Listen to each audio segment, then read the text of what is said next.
Shalom adik-adik, sekarang kita kembali lagi untuk belajar firman Tuhan. Sebelum belajar firman Tuhan, mari kita sama-sama berdoa biar Roh Kudus yang menerangkan lebih lanjut tentang firman Tuhan ini. Bapa dalam sorga, terima kasih hari ini satu hari lagi kami diberi kesempatan untuk kembali belajar firman-Mu. Biar firman-Mu ini Tuhan menjadi kekuatan, benih iman dan bertumbuh di dalam kehidupan kami. Dan kami percaya Engkau Bapa yang sangat baik, Engkau menyediakan apa yang kami butuhkan. Terima kasih Bapa dalam sorga, di dalam nama Tuhan Yesus kami berdoa dan mengucap syukur. Amin. Nah adik-adik, saat ini kita akan belajar tentang tema satu topik yaitu Tuhan menyediakan. Sebelumnya mari kita baca dahulu yaitu di dalam Matius pasal yang ke-17 ayat yang ke-24 sampai yang ke-27. Matius 17 ayat 24 sampai 27. Demikian firman Tuhan. Ketika Yesus dan murid-muridnya tiba di Kapernaum, datanglah pemungut bea bait Allah kepada Petrus dan berkata, "Apakah gurumu tidak membayar bea 2 dirham itu?" Jawabnya, "Memang membayar." Dan ketika Petrus masuk rumah, Yesus mendahulunya dengan pertanyaan, "Apakah pendapatmu Simon? Dari siapakah raja-raja dunia ini memungut bea dan pajak? Dari rakyatnya atau dari orang asing?" Jawab Petrus, "Dari orang asing." Maka kata Yesus kepadanya, "Jadi bebaslah rakyatnya. Tetapi supaya jangan kita menjadi batu sandungan bagi mereka, pergilah memancing ke danau, dan ikan pertama yang kau pancing, tangkaplah dan bukalah mulutnya, maka engkau akan menemukan mata uang 4 dirham di dalamnya. Ambillah itu dan bayarkanlah kepada mereka, bagiku dan bagimu juga." Nah adik-adik, ada sesuatu yang menarik di dalam cerita tentang Tuhan menyediakan, yaitu pada waktu Yesus membayar bea untuk bait Allah, di mana seekor ikan itu bisa menelan 4 dirham uang logam. Bayangin, ini adalah suatu mujizat yang gak masuk akal sebenarnya. Tetapi ini adalah suatu peristiwa yang dicatat Alkitab, dan apa yang dicatat Alkitab itu adalah sesuatu yang benar-benar nyata. Jadi bukan cerita-cerita fantasi, cerita fiktif adik-adik, tapi ini benar-benar suatu cerita yang benar-benar terjadi. Nah kita akan belajar sekarang yaitu dari ayat per ayat, yaitu dimulai dari ayat yang ke-24. Matius 17 ayat 24 dikatakan, ketika Yesus dan murid-muridnya tiba di Kapernaum, yaitu ada sesuatu hal, yaitu sesuatu yang biasa, yang wajar, yang sehari-hari dilakukan. Suatu ketika datang ke Kapernaum, datanglah pemungut bea bait Allah. Pemungut bea bait Allah itu biasanya mungkin jarang sekali untuk menanyakan, "Gurumu bayar atau enggak?" Tetapi kenapa pada saat itu ada suatu pertanyaan ditanyakan apa? Pertanyaan kepada Petrus dan berkata, "Apakah gurumu tidak membayar bea 2 dirham itu?" Nah, sesuatu yang normal, akhir-akhirnya sesuatu yang wajar, seolah-olah berjalan normal. Tiba-tiba terjadi sesuatu hal, yaitu masalah menghadang. Berapa waktu yang lalu, kemarin, Om sempat ngomong-ngomong juga dengan anggota PS, yaitu kehidupannya penuh dengan tantangan, ujian, pencobaan hidup. Om cuma berkata kepada dia, bertahan saja. Wah, ngerti enggak ngerti, kita percaya bahwa Tuhan itu baik. Masalah itu sekarang mendatangi semua orang, datang hampir semua orang, setiap orang diperhadapkan kepada suatu masalah. Dan Om katakan, kalau kita diperhadapkan kepada suatu masalah, ini justru berkat. Kenapa berkat? Karena suatu saat seluruh dunia akan menghadapi suatu masa pencobaan. Dan kalau kita sudah dipersiapkan, Om katakan demikian kepada anggota PS itu, maka kita bersyukur. Berarti kita dipersiapkan untuk siap menghadapi pencobaan dan ujian yang akan datang, dan kita dipersiapkan untuk apa? Lulus. Berapa waktu ini, terutama yang mulai kelas 3 SMP, kelas 3 SMA, atau yang kelas 6 SD, itu menghadapi apa? TKA atau tryout. Ya toh? Tryout untuk apa? Tryout untuk menghadapi ujian akhir. Nah, kalau suatu sekolah tidak mengadakan tryout atau anak itu tidak mengalami ujian untuk trial ujian, apakah itu bisa dikatakan sesuatu yang enak? Oh enak ya, sekolahku itu enak loh, tidak ada ujian, tidak ada tryout, santai seperti itu. Apakah terus mama papanya senang? Oh enggak, justru yang tidak mengalami tryout itu berarti siap-siap untuk mengalami suatu apa? Kegagalan karena tidak dipersiapkan lebih dahulu. Jadi kalau kita saat ini sudah mulai dipersiapkan, masuk ke dalam suatu masa yang sulit adik-adik, dan kita mengalami banyak masalah. Om sendiri saat ini mengalami masalah di dalam kehidupan. Bukan tidak ada masalah yang cukup besar. Tetapi Om katakan, bertahan saja, mengucap syukur saja, mengerti tidak mengerti, ya toh, kita lagi dipersiapkan oleh Tuhan untuk menghadapi suatu masa ujian, mungkin ujian akhir. Dan kalau orang yang sudah dipersiapkan lebih awal, artinya apa? Dipersiapkan untuk menjadi seorang yang sukses, untuk menjadi seorang yang bisa lulus dalam menghadapi ujian. Karena itu di dalam Ayub pasal 7 ayat yang pertama dikatakan apa? Kita baca. Ayub pasal yang ke-7 ayat yang pertama dikatakan apa? Bukankah manusia harus bergumul di bumi dan hari-harinya seperti hari-hari orang upan? Setiap hari kita itu sebenarnya mau sadar tidak sadar kita itu menghadapi suatu masalah, walaupun kecil ataupun besar. Terutama pada masa yang akhir ini, setiap orang diperhadapkan pada suatu permasalahan. Baik itu orang benar maupun orang berdosa. Orang benar dikatakan firman Tuhan itu tidak luput dari masalah. Kita lihat di dalam Mazmur, supaya jangan terus dipikir, aku ini sudah percaya Tuhan, ikut Tuhan, bahkan banyak yang ngomong. Bahkan dulu mertuanya Om juga gitu, pada waktu percaya Tuhan, itu malah hidupnya seolah-olah tertimpa masalah. Sebelum percaya Tuhan seolah-olah enak, diberkati gitu. Pada waktu percaya Tuhan malah menghadapi masalah. Tetapi firman Tuhan justru katakan apa? Di dalam Filipi pasal 1 ayat 29. Kepada kamu dikarunia bukan hanya untuk percaya, tetapi juga untuk apa? Menderita. Karena kalau kita adik dari kecil, dari saat ini sudah dilatih oleh Tuhan untuk menghadapi masalah.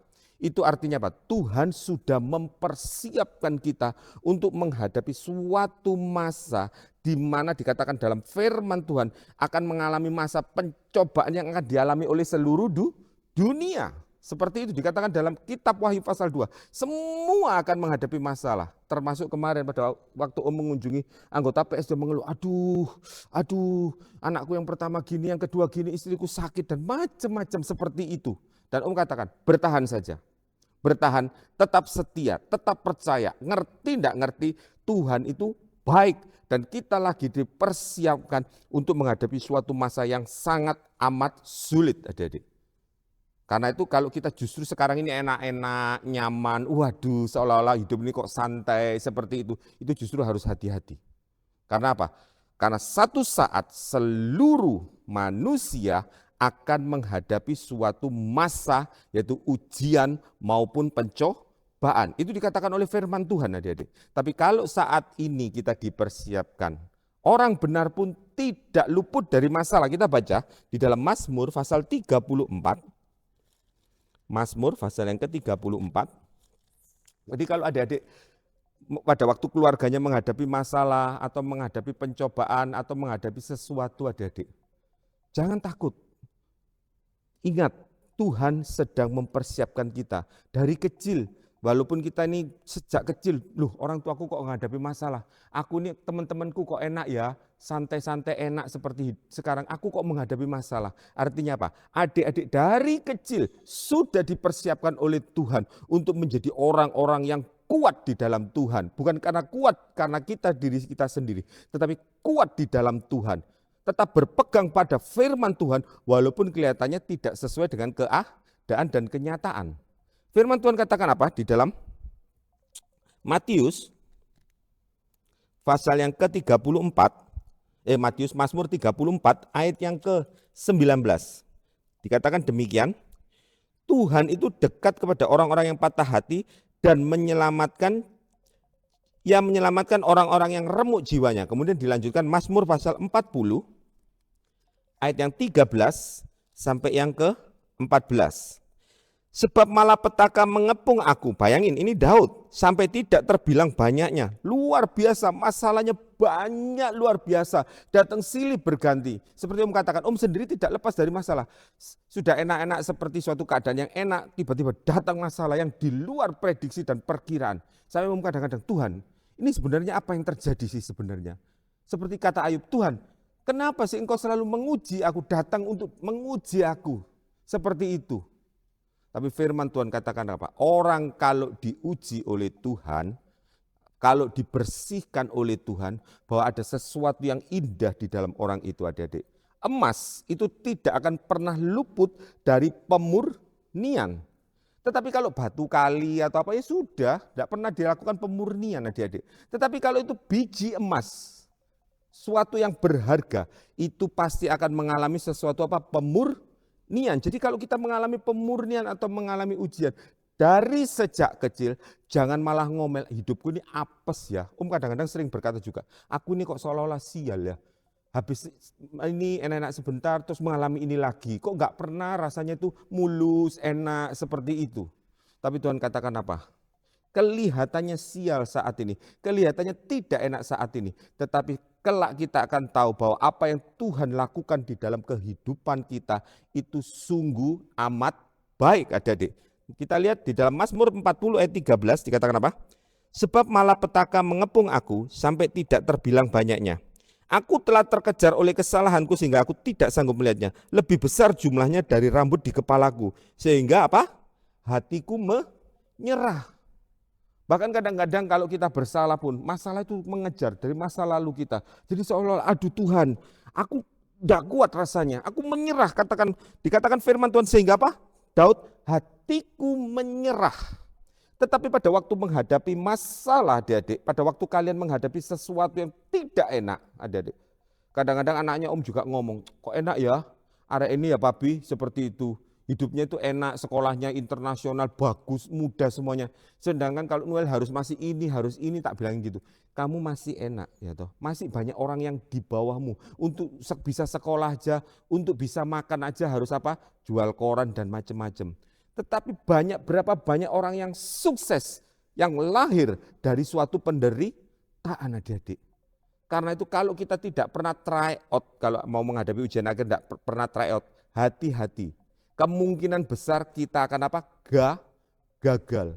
Tetapi kalau kita sudah diberi ujian-ujian lebih dahulu, kita mengalami try out dahulu, itu termasuk termasuk guru-guru semua. Kalau saat ini menghadapi masalah, artinya apa? Kita sudah dipersiapkan untuk menghadapi suatu masa yang tidak akan dihindari oleh seluruh orang, semua orang, adik-adik.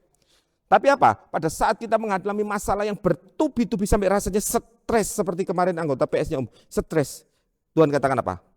Berkenanlah kiranya Engkau ya Tuhan untuk melepaskan aku. Tuhan apa? Segeralah menolong aku. Jadi pada waktu kita mengalami masalah, kadang-kadang kita ini berpikir, adik-adik, siapa ya yang bisa kira-kira menolong ya dalam kondisi ini? Lihat siapa ya, teman siapa ya, seperti itu. Kadang-kadang nelpon ini. Tapi Tuhan ingatkan, kenapa matamu tertuju atau kamu berharap kepada orang lain? Ayo belajar seperti Raja Daud. Ayo belajar seperti Raja Yosafat. Pada waktu menghadapi masalah dan berkata Raja Yosafat, aku tidak ngerti apa yang harus aku perbuat. Tetapi apa? Mataku tertuju kepada Tuhan. Bahkan ada yang ngomong sama Om, sudah Nek, kamu ada perlu apa-apa ngomong aja sama saya. Om katakan, ya tidak perlu ngomong sama kamu, lebih baik ngomong sama Tuhan. Walaupun kelihatannya tidak ada jawaban, tapi Tuhan itu sudah membuat sesuatu jauh-jauh hari sebelum kita berdoa. Karena Tuhan itu sudah tahu lebih dahulu. Dan kalau kita berdoa, itu sesuai dengan kehendak Tuhan. Firman Tuhan katakan apa di dalam Yeskiel pasal 36 ayat 37. Aku minta supaya orang Israel itu berdoa kepadaku apa yang hendak aku lakukan. Jadi jauh sebelum terjadi masalah, Tuhan itu sebenarnya sudah menyediakan jalan keluar kepada kita. Tinggal kita berdoa sesuai dengan kehendak Tuhan, maka jalan keluar itu diberikan. Jadi jalan keluar, kelepasan, mujizat itu bukan diberikan pada saat kita setelah berdoa baru Tuhan berikan, baru Tuhan bikinkan. Tidak. Jauh-jauh sebelum waktu, seperti tadi itu ikan itu. Om sendiri heran, ada ikan kok bisa menelan uang logam, itu kan tidak masuk akal loh adik-adik. Tetapi itu Tuhan sudah persiapkan entah bagaimana caranya, itu tidak sulap loh itu bukan sulap, bukan sihir adik-adik. Tapi itu benar-benar nyata seekor ikan menelan 4 uang logam. Entah bagaimana caranya, itu Tuhan yang mempersiapkan. Jadi karena itu kalau mengalami sesuatu, katakan apa? Tuhan segeralah menolong aku. Mata kita tertuju kepada Tuhan. Dan kadang-kadang adik-adik seperti pada waktu mertuanya Om ngomong juga aneh ya.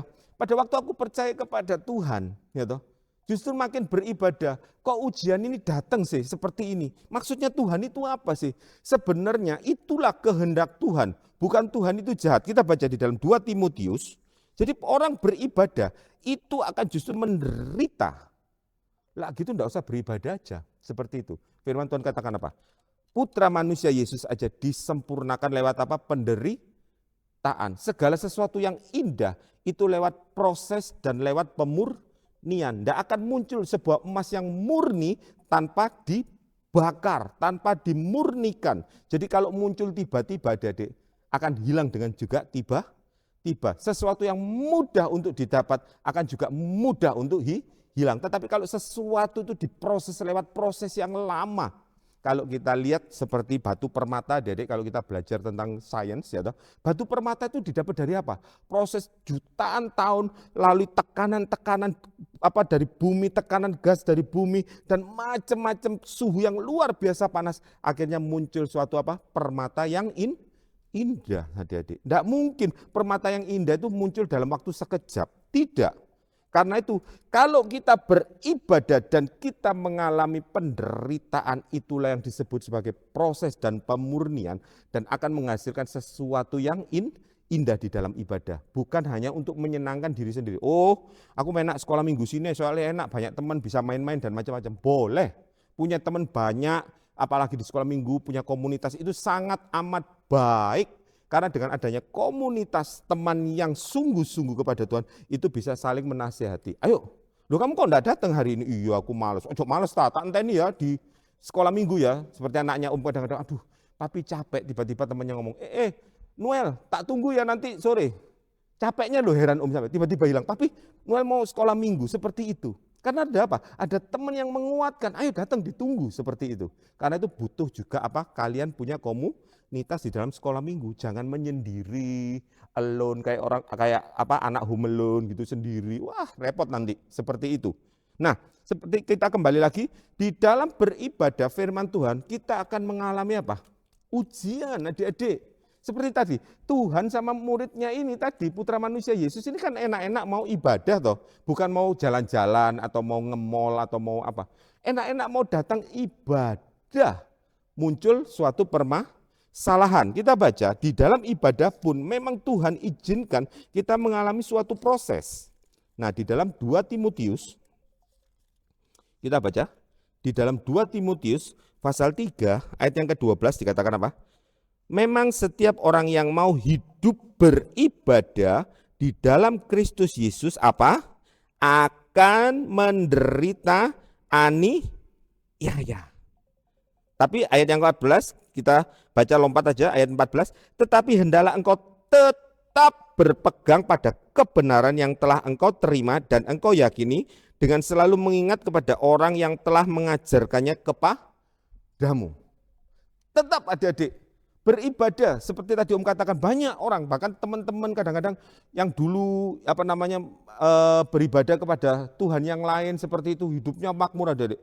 Setelah beribadah percaya kepada Tuhan Yesus itu malah mengalami suatu kemunduran. Dia ngomong, kenapa ya? Om tunjukin ayat ini. Memang kalau setiap orang yang mau beribadah dia akan menderita aniaya.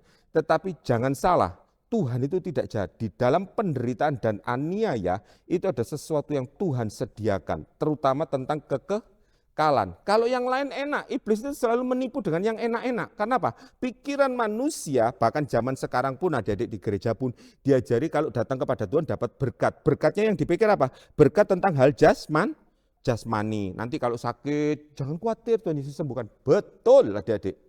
Jangan khawatir, nanti kalau kalian mengalami ini Tuhan akan menyediakan, sangat amat betul. Tetapi janganlah pikiran kita dari sejak kecil adik-adik, ya toh, memandang kepada Kristus itu hanya untuk hal-hal yang jasmani. Dari kecil kita belajar. Datang kepada Tuhan itu siap untuk menderita aniaya, ibadah.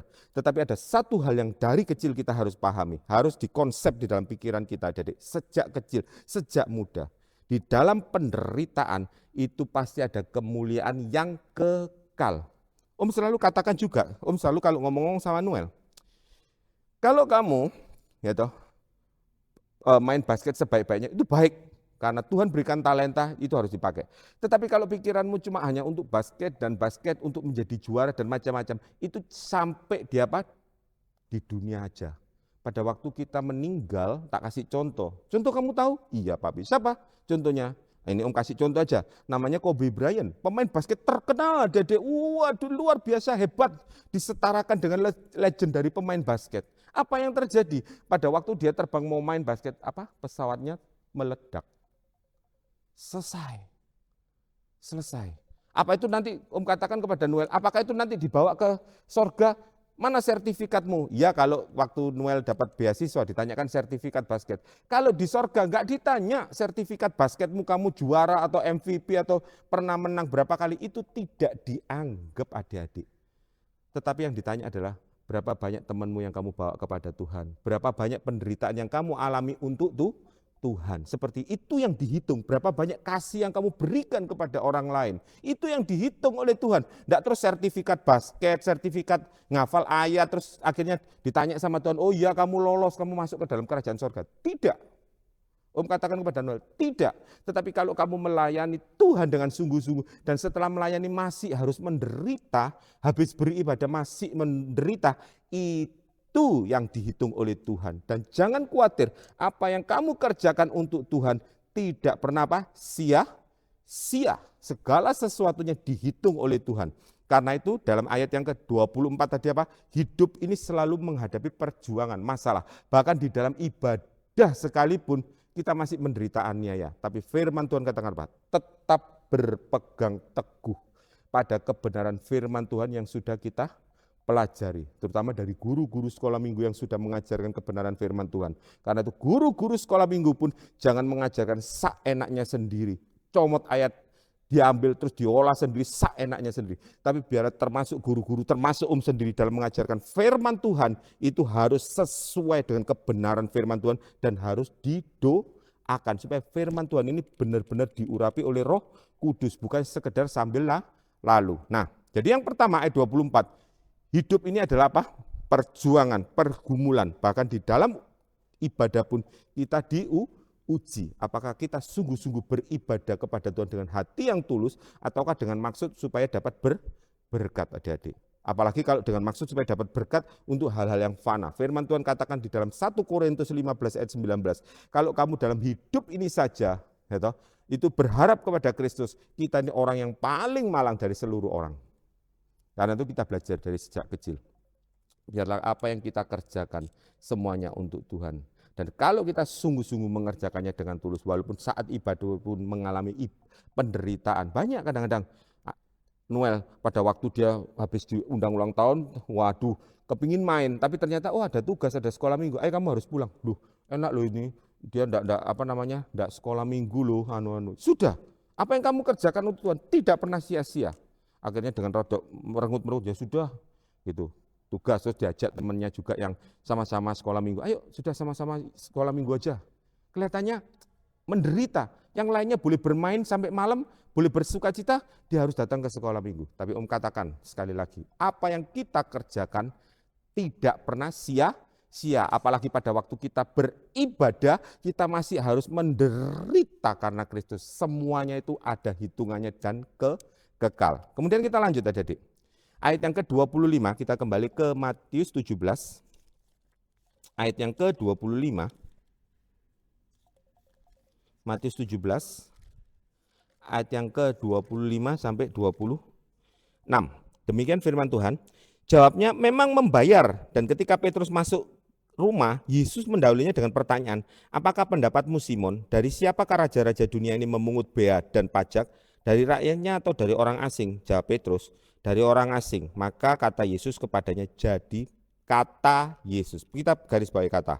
Kata Yesus kepadanya, jadi bebaslah rakyatnya. Nah, pada waktu menghadapi masalah, bedanya orang beribadah dengan orang tidak beribadah itu dari respon yang kita lakukan. Kadang-kadang ini orangnya reaktif sekali. Kalau ada sesuatu kepinginnya cepat marah, kepinginnya cepat emosi dan macam-macam. Tapi Tuhan ajarkan melalui firman Tuhan ini, respon hati, sikap hati dan cara menjawab itu sangat menentukan kehidupan ibadah kita. Karena apa? Firman Tuhan katakan apa? Hati itu sumber dari segala kehidupan. Kita baca Amsal 4, kita baca dahulu Amsal pasal 4 ayat 23. Amsal pasal 4 ayat 23 dikatakan apa? Jagalah hatimu dengan segala kewaspadaan karena disitulah terpancar kehidupan. Karena itu setiap apa yang kita baca, kita dengar, kita tonton itu jangan sampah. Om katakan kepada Noel, kamu kalau lihat perhatikan, YouTube di-scroll seenaknya, tak marahi sama Om, dimarahi sama Tante. Kenapa? Sampah-sampah juga kamu masukkan. Itu kamu masukkan lewat mata, lewat telinga, dan itu akan masuk di dalam hatimu. Dan hatimu akan penuh dengan apa? Sampah dan kotoran-kotoran. Kenapa? Kita harus jaga hati, karena hati itu apa? Sumber kehidupan. Melalui hati itu akan keluar lewat ucapan. Itu yang bisa menajiskan seseorang. Karena itu jangan ngawur, nyekrol YouTube seenaknya sendiri. Om katakan kepada anak-anak juga, jangan ngawur. Zaman sekarang itu kalau anak-anak sudah dikasih YouTube, HP, itu nyekrol YouTube singkat dan macam-macam. Dan itu sampahnya sangat banyak, kotoran-kotoran yang kotor, najis, masuk semua.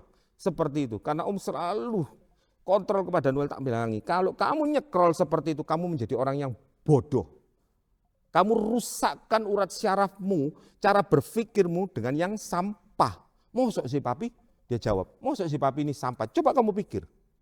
Guyonan-guyonan yang enggak mutu, terus bully-bully orang, apa mutu seperti itu? Loh, tapi kan lucu, berarti selera humormu sangat rendah, Om katakan seperti itu. Kamu punya selera humor kok rendah begitu ya? Sampah-sampah kamu tertawakan. Coba setel ke papi, apa papi tertawa? Om katakan gitu. Ya enggak, karena enggak lucu. Sampah kok ditertawain seperti itu. Om ajarkan supaya jangan sampai dari sejak kecil sampah semua di-scroll, dilihat, katanya hiburan supaya tidak adik-adik.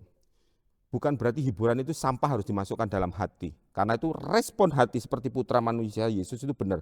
Karena itu tiap hari dia baca firman Tuhan, dia berdoa, dia renungkan firman Tuhan. Dan dikatakan apa?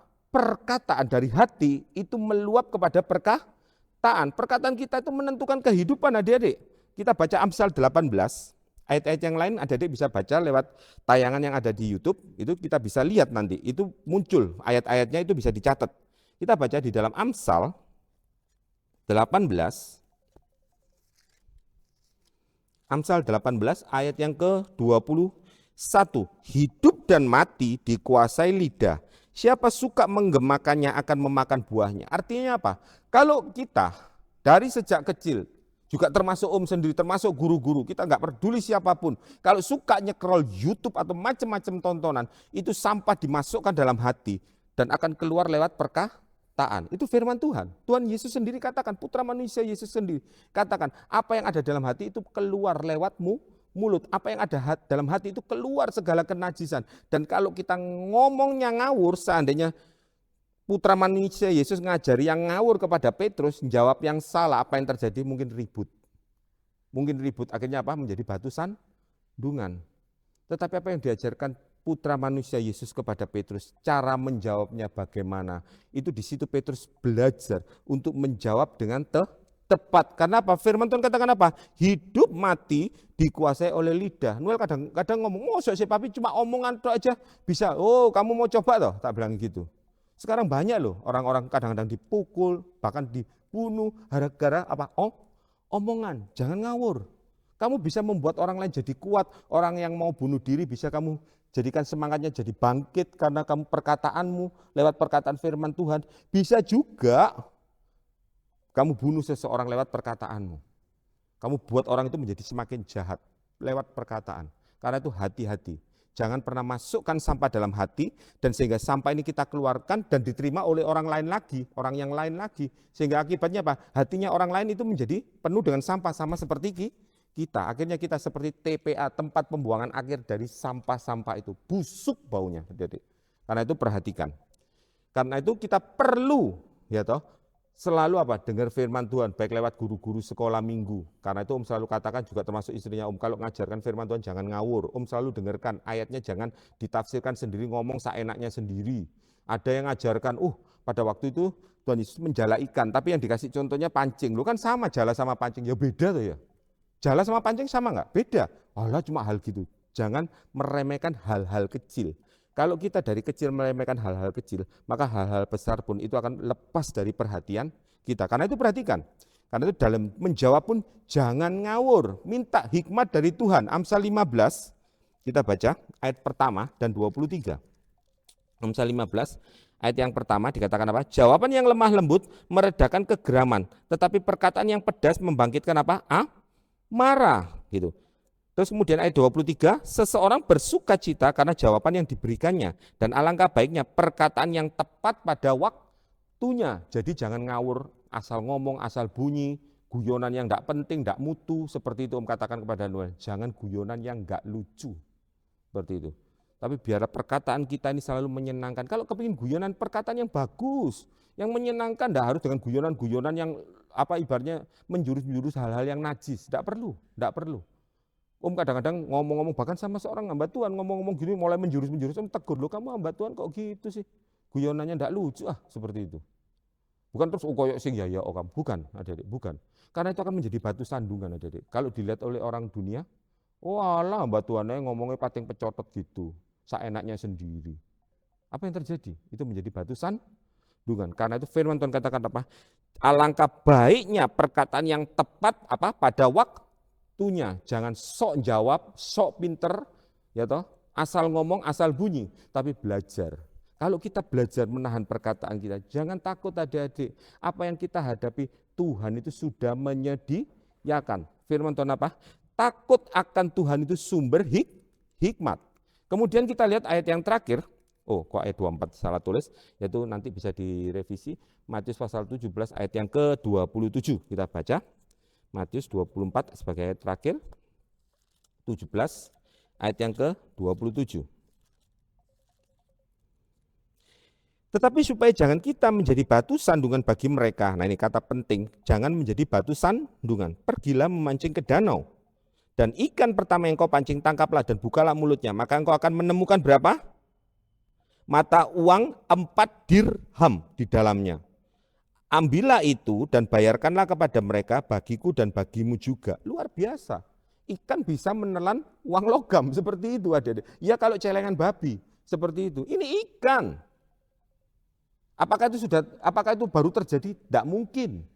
Itu pasti Tuhan sudah sediakan jauh-jauh hari. Kalau hidup kita mau berkenan kepada Tuhan, tidak menjadi batu sandungan. Karena firman Tuhan katakan apa? Oleh karena engkau nama Tuhan dihujat. Jadi jangan jadi anak Tuhan yang membuat nama Tuhan dihujat adik-adik. Sekali lagi Om katakan, jadilah anak Tuhan, jangan jadi batu sandungan. Kalau kita jadi anak Tuhan yang menjadi berkat, jangan takut. Kalau apapun yang kita kerjakan, itu akan dibuat Tuhan berhasil. Bahkan Tuhan itu sudah menyiapkan, Efesus pasal 2 ayat 10, Tuhan itu sudah menyiapkan sesuatu jauh-jauh hari. Supaya kita melakukan suatu pekerjaan baik. Seperti ikan ini, Tuhan sudah siapkan, bayangin adik-adik. Tidak ada ikan, kalian pernah tidak mancing ikan pakai uang logam? Tidak mungkin, kecuali mancing di pasar. Gitu pakai uang bisa, gitu bayar maksudnya, seperti itu. Nah di sini ceritanya ada, ikan makan uang dirham. Tidak masuk akal. Tetapi bagi Allah sesuatu yang tidak masuk akal itu menjadi masuk akal. Bagi orang yang sungguh-sungguh mau hidup takut akan Tuhan dan mau menjadi berkat, tidak menjadi batu sandungan. Tuhan akan memberkati, bahkan membuat berhasil. Kita baca dalam 1 Samuel pasal 2.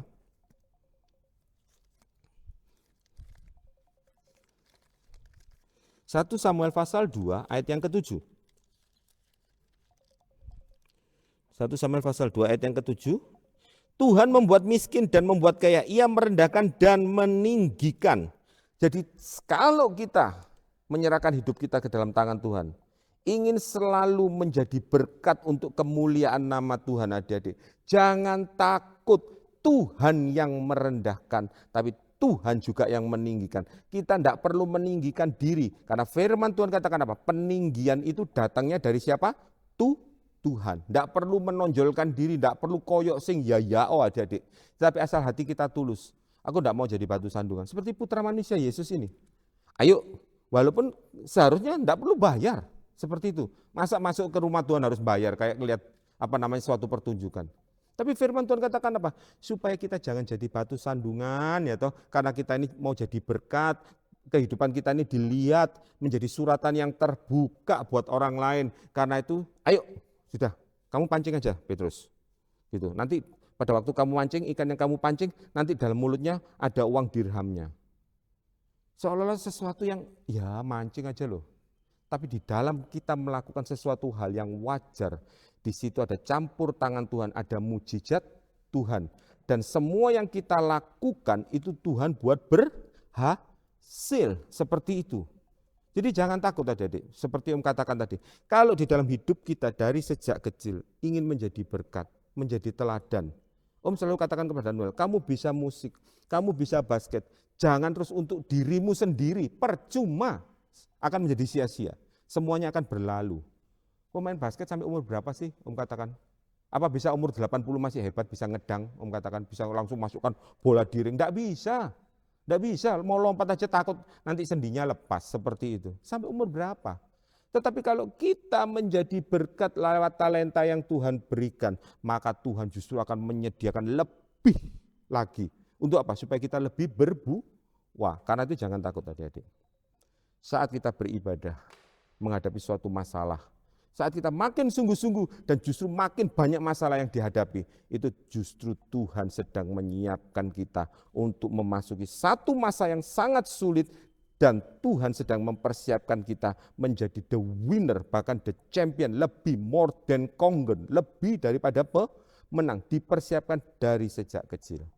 Dan apapun yang kita kerjakan, jangan sampai membuat orang lain tersandung. Gitu. Kehidupan kita jangan diisi dengan hal-hal yang sampah-sampah, tontonan yang sampah, falsafah yang sampah, permainan yang sampah, sehingga hati kita penuh dengan sampah dan mulut kita mengeluarkan sampah dan diterima orang lain, sehingga kita menjadi kumpulan tempat sampah, tempat pembuangan akhir, TPA. Jadi pernah lihat TPA, tempat pembuangan akhir sampah dari segala macam dikumpulkan di situ. Dan terakhir diapakan biasanya sampah? Dibakar. Tidak ada gunanya. Kalau ada yang bisa didaur ulang, kalau enggak ya langsung dibakar sudah. Seperti itu.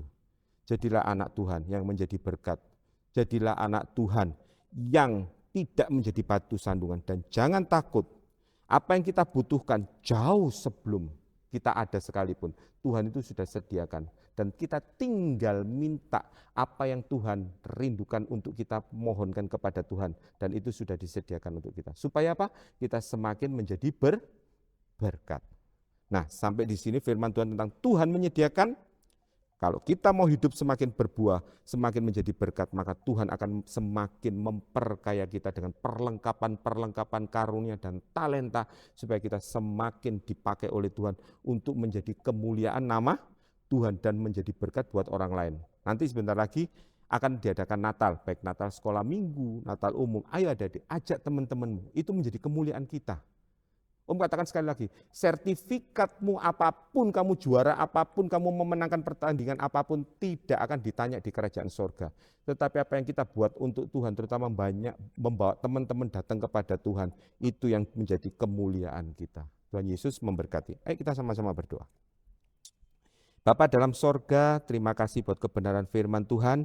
Ajari dari sejak kecil kami menjadi berkat, dan kami percaya Tuhan, walaupun kami menghadapi banyak kesulitan, tapi justru kami akan melihat banyak mujizat di dalam kehidupan kami. Sebab Engkau Bapa yang sangat baik, Engkau menyediakan apa yang kami butuhkan, asal kami hidup benar sesuai dengan kehendak-Mu, dan kami tekun berdoa untuk memohonkannya kepadamu. Dan apabila kami saat ini menderita, mengalami suatu pencobaan, kami yakin dan percaya Tuhan mempersiapkan kami untuk menjadi lebih dari pemenang. Terima kasih Tuhan buat kebenaran firman Tuhan.